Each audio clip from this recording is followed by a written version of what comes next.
So our next inductee, keeping it moving along because we were horribly interrupted by Scotty Rupp, who just, okay.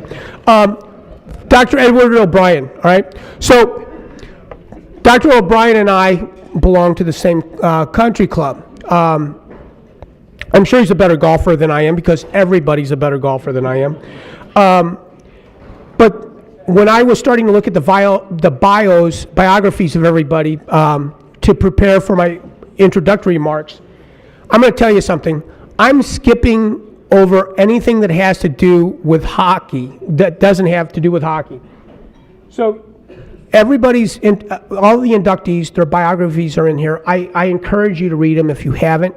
I'm not going to read the first half of Dr. O'Brien's because it made me feel less, that I had not achieved enough. I heard that counselor in high school say to me, God, Steve, if you only tried. Dr. Edward J. O'Brien, MD. Ed's hockey volunteerism began with the Webster Groves Hockey Association in 1975 as a coach, subsequently director of coaching and president of the association, where he had great assistance from Sue Cooper, Hall of Famer, here tonight, and Frank Ferrara, Hall of Famer. He then moved on to the Missouri Amateur Ice Hockey Association as registrar in 1981, working again with Sue Cooper there. Sue, just sit down once in a while, take it easy. Ed then served as president of the organization from 1986 to 1991, where he worked with Jackie Haas, Hall of Famer, and Bob Cunningham, Hall of Famer. During these 16 years of involvement, Ed coached multiple teams in the Webster program, was a team administrator for 3 teams in the Afton and Clayton programs, and was the program coordinator for Chaminade High School hockey from 1982 through 1987. During this time, Ed interacted with Charlie Busenhart, Hall of Famer, on the state board and high school level. In 1988, he was elected to the USA Hockey Board of Directors, serving in that position until 2000. One of his local highlights was his coordination of the ice sports for the successful St. Louis Olympic Sports Festival in 1994. Our Hall of Famer, Dr. Edward J. O'Brien, Jr.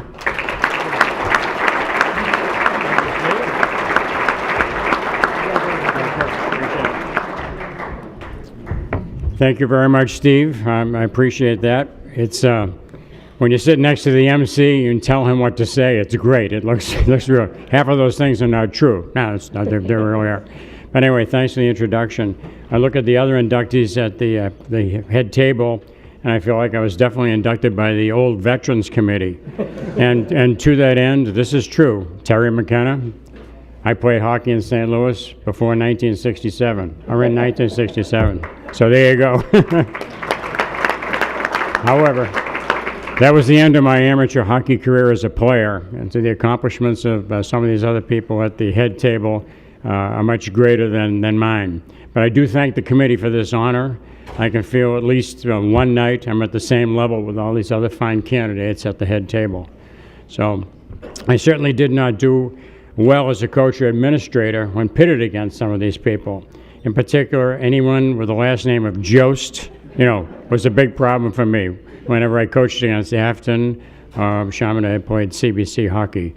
It was a no-brainer and a no-winner, But anyway, congratulations to the Jost family.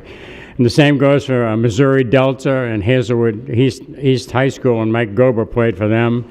We were not necessarily on the winning side on those occasions as well. I suspect that I would have similar trouble against Scott Simpson at Vianney High School, same results. But in any event, I'm glad that I never had to face off against Debbie Hayes St. John or Mike Cohen. I think those would have been losing battles as well. So I'm happy to be standing here. So congratulations to all of you for your accomplishments in amateur hockey in St. Louis. I appreciate being honored with you. For my accomplishments, none of this would have happened without the support of many fine volunteer coaches, administrators, parents of players, and even the players, actually. 25 years in the sport from 1975 through the year 2000.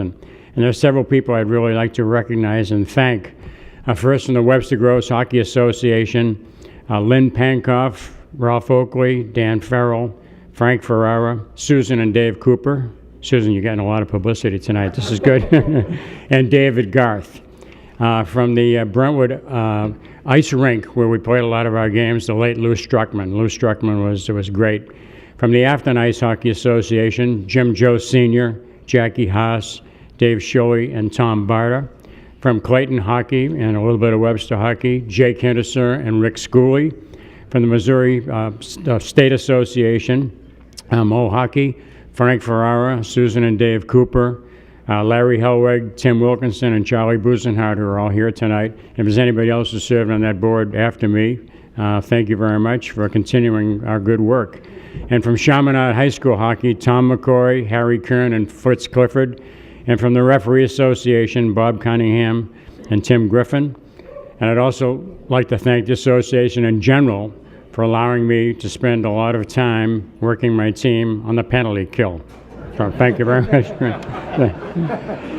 And then from the St. Louis Blues in my era, Keith Blaze and Bruce Affleck. And thank you, Chris, tonight for your kind words and the November reunion that you will have set up for the Hall of Fame. We appreciate that.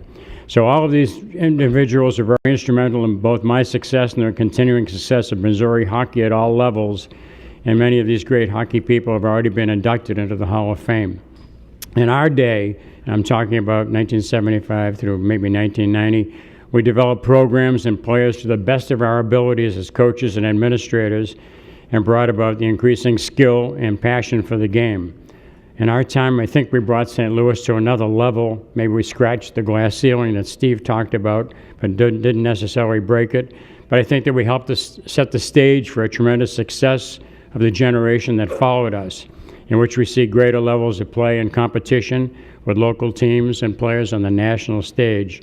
And this includes players at Junior A, triple junior programs, major junior programs, players attaining college scholarships with regularity, players named to the USA hockey development teams annually, and barely 2 months ago, we broke that glass ceiling with the NHL draft, and that has been mentioned. So no other state or province or European country could boast the many prospects coming from a small geographic area. Not Massachusetts, Minnesota, not Quebec, not Sweden, or anything like that, but St. Louis. We have to be proud of that. And I congratulate the present coaches, administrators, and coordinators who continue to foster these successful programs. And then finally, a round of thanks to my family and medical friends. First of all, being a doctor is kind of a problem doing some of this hockey-related items. And so thanks to my professional radiology associates for their understanding and cooperation over the years. There were many schedule changes that allowed me to be with my organizations and teams. And thanks to my family, my children, Colleen, she is the amateur cheerleader, right? Patrick was the player, right? And Kara and Katie were the rink rats who we dragged all over the country to these rinks. So thank you for doing that. And my wife of 50 years, we just had our 50th wedding anniversary, Colette. Very good. So I love you all, and my grandchildren that are here also, who don't remember any of this hockey business, but I will remind you from this point, believe me. So I love you all, and thanks for allowing me to spend all the time in the game that I love. So in closing, I'm going to steal some words from the famous hometown sports announcer, the great Jack Buck, and he was inducted in the Baseball Hall of Fame several years ago, and his words apply to me. I am humble, but I am proud, and thank you very much for this honor. Thank you. Appreciate it.